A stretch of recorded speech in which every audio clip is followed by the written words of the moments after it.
Welcome back to Introduction to the Philosophy of Religion. In this, the final segment of this week, and the unit, we'll be looking at the Akan conception of the afterlife. As with many other religions, there is not a definitive conception of the afterlife for the Akan, but rather a variety of interpretations. However, this does not mean that all interpretations are equal, as hopefully will become clear by the end of the segment. Our focus will be on a recent debate as to whether the ancestral spirits, and perhaps even God, have a physical existence, at least to some extent. Now, it's easy to find claims that such spirits are conceived throughout Africa as non-physical, in other words, immaterial. But a number of philosophers have argued that the Akan do not conceive the ancestral spirits in this way, which has sparked a debate over how exactly the Akan do conceive them. We'll be looking at the arguments and counter-arguments, and as we go along we'll see that while we in the West tend to draw a sharp distinction between physical and spiritual, this is not the case everywhere else.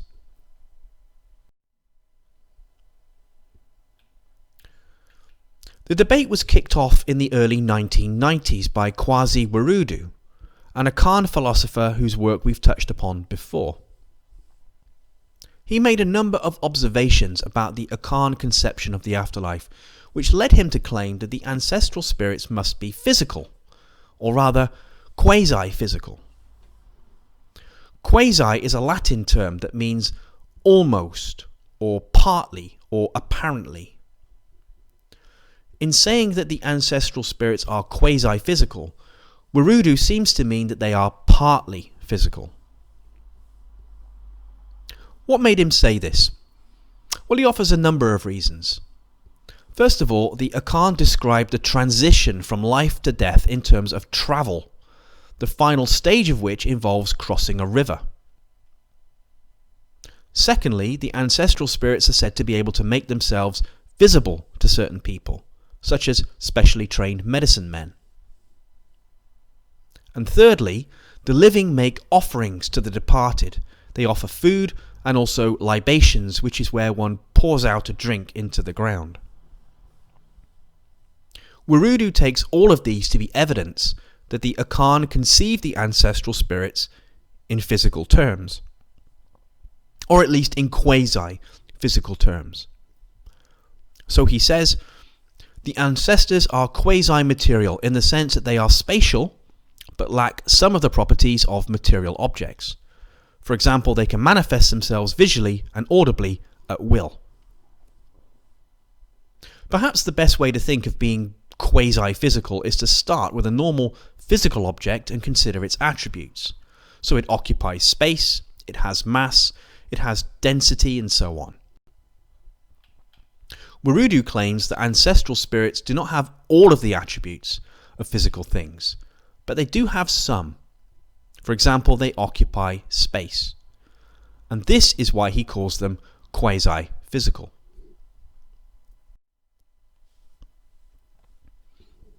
Other philosophers have claimed that for the Akan, ancestral spirits are entirely immaterial beings, completely disembodied, with no physical form whatsoever.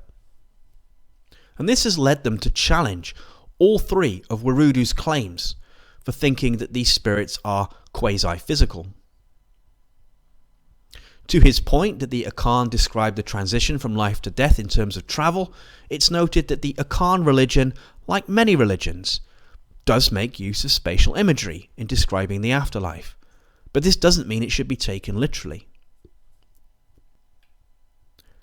To the point that ancestral spirits can be seen by suitably trained individuals like medicine men, we find a variety of responses.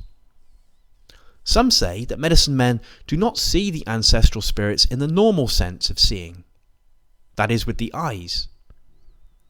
If the ancestral spirits were visible because they were in space, then it would stand to reason that everyone would be able to see them, but apparently that doesn't happen. It's only specially trained medicine men who can see them. Consequently, however the medicine men see the ancestral spirits, the seeing is not at the physical or spatial level. So the thinking here is that ancestral spirits are always in the spiritual world, and that medicine men have the ability to operate in the spiritual realm. In other words, it's not so much that ancestral spirits take on physical properties when they become visible to the medicine men, but rather that the medicine men are able to access the spiritual realm and communicate in some non-physical way with the ancestral spirits there. That said, other philosophers do allow that ancestral spirits have the ability to manifest themselves to humans, but this means only that they are physical or quasi-physical on those occasions, and their usual state is still said to be non-physical. And lastly, to the point that the Akan offer libations or food to the ancestral spirits, it has been noted that this does not imply that the ancestral spirits eat or drink, as Werudu seems to think. As some have pointed out, the Akan know full well that the drink soaks into the ground, and that the food goes to waste or ends up being eaten by animals.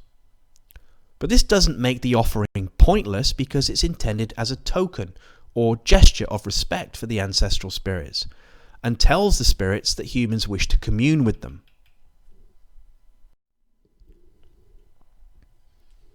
As should be clear, Werudu's claim that ancestral spirits are quasi-physical has been roundly attacked.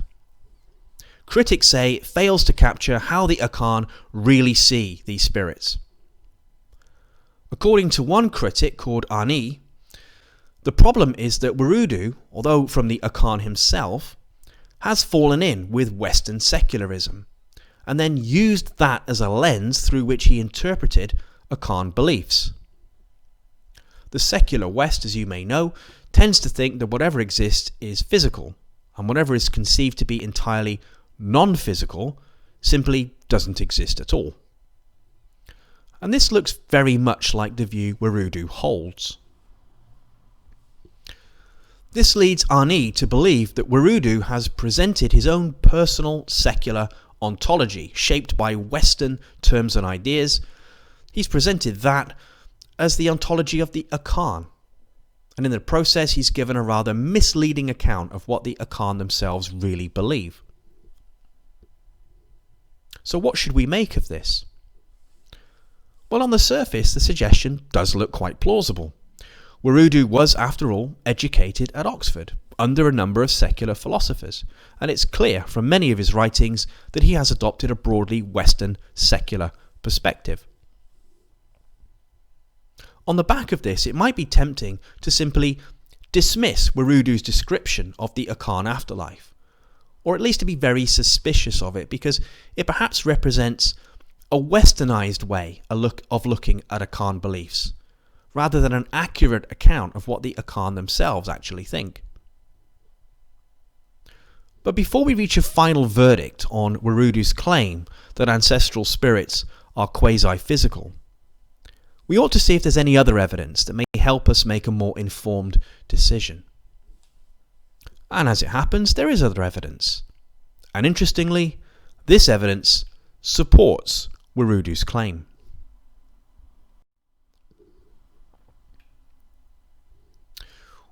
We're going to be looking at an article, first of all, called The Akan Concept of the Soul, which was written in the 1960s by Sam Akan. But to understand Akanson's article, we first need to recall the Akan structure of a human being that we encountered last week. So the Akan conception of a human being consists of an okra, the soul, sunsum, spirit, and honam, the body. According to this conception of a human being, the okra is a person's life force, or vital force. It comes from God, Onyami, and returns to God when a person dies. So at death, a person loses both their okra and their honam, or body, which just leaves the sunsum. And the sunsum is typically translated as spirit. Of course, we in the West typically think of spirit as something non-physical, and in fact it's often defined that way. Now that's fine if the Akan think of sunsum in the same way we think of spirit. But if they don't, then we should be wary about using the word spirit to translate it, because we'll just end up importing our Western conception of the word spirit every time we come across the word sunsum. So let's not use the word spirit at all from now on, just in case it leads us to think of sunsum in a peculiarly Western way that doesn't do justice to the way the Akan themselves think of it. Let's just use the word sunsum and work out how to understand it from what the Akan say of it.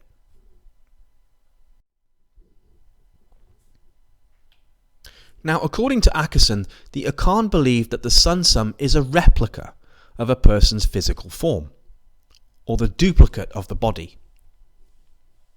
When a person dies, the sunsum continues to exist, but in the form of an ethereal body or ghost body, which remains an exact double of the body the person had during earthly life.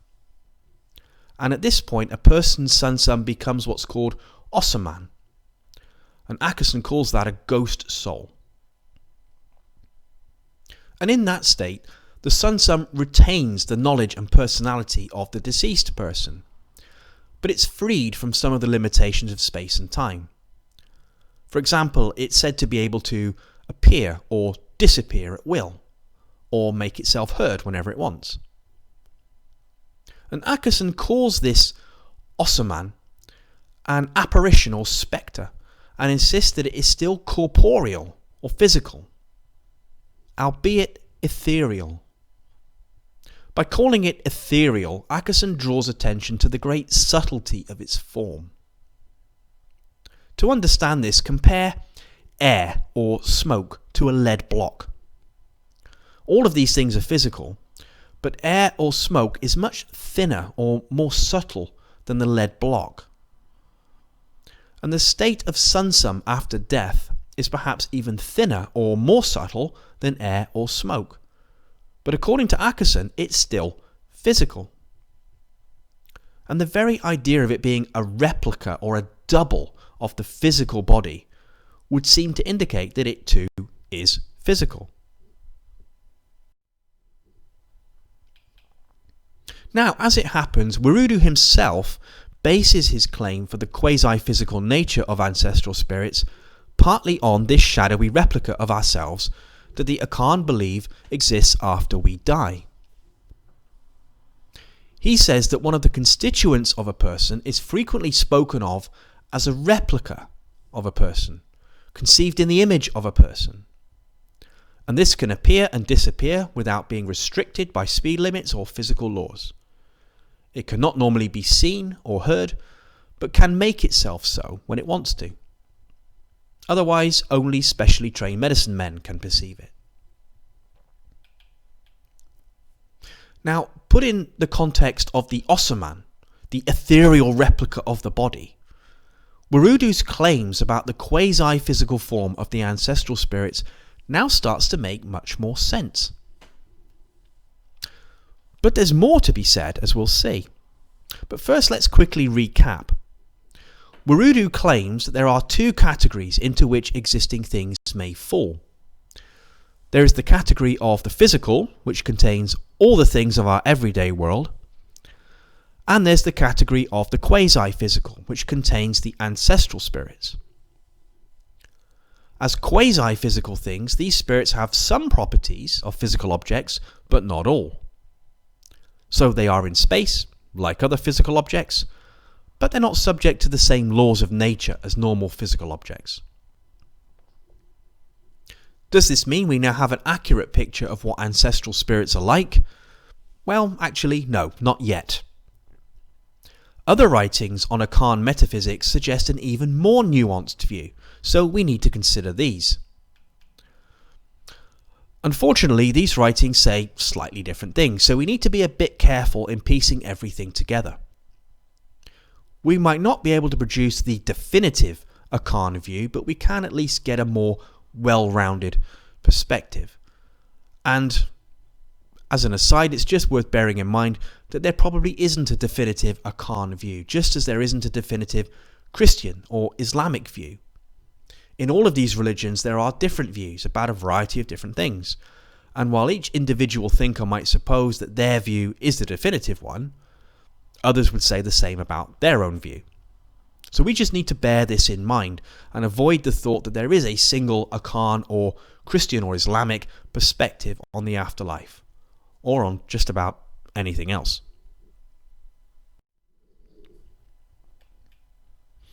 We can at least start with an uncontroversial claim.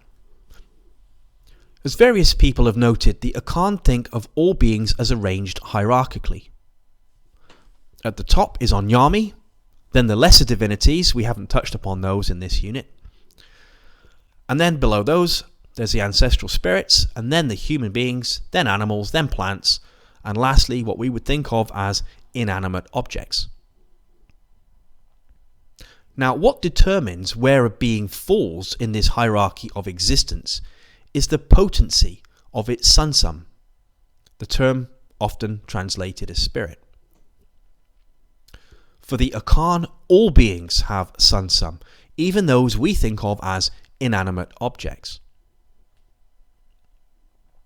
So as one thinker puts it, for the Akan, anything which exists in its natural state has sunsum. It is the sunsum which enables the being or object to exercise power and to function in its characteristic manner.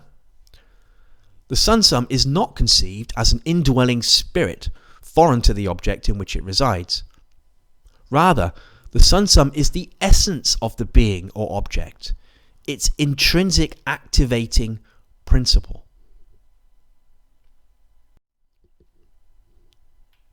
So what we have here is a continuum of existence that can be depicted like this. Now you might wonder why these different kinds of beings have different potencies of sunsum. And the answer appears to be that it depends on how material that being happens to be. So as one writer puts it, in Akan belief, everything spiritual, even the highest, Nyami, the creator god, was viewed as also material, however faintly.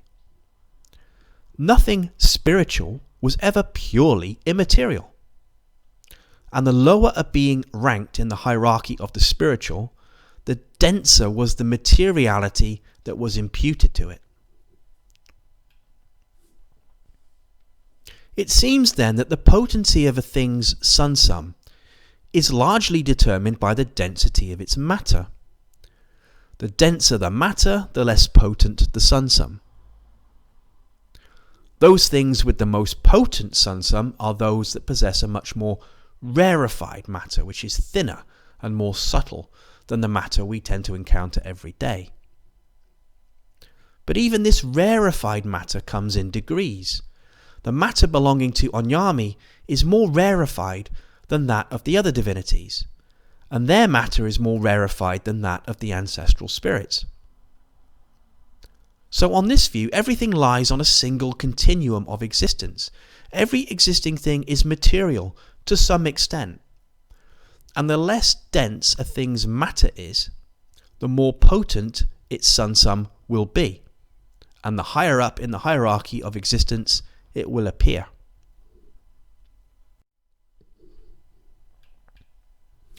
Hopefully it will be clear from all this that all of the things on this continuum are, in our terminology, physical and spiritual at the same time.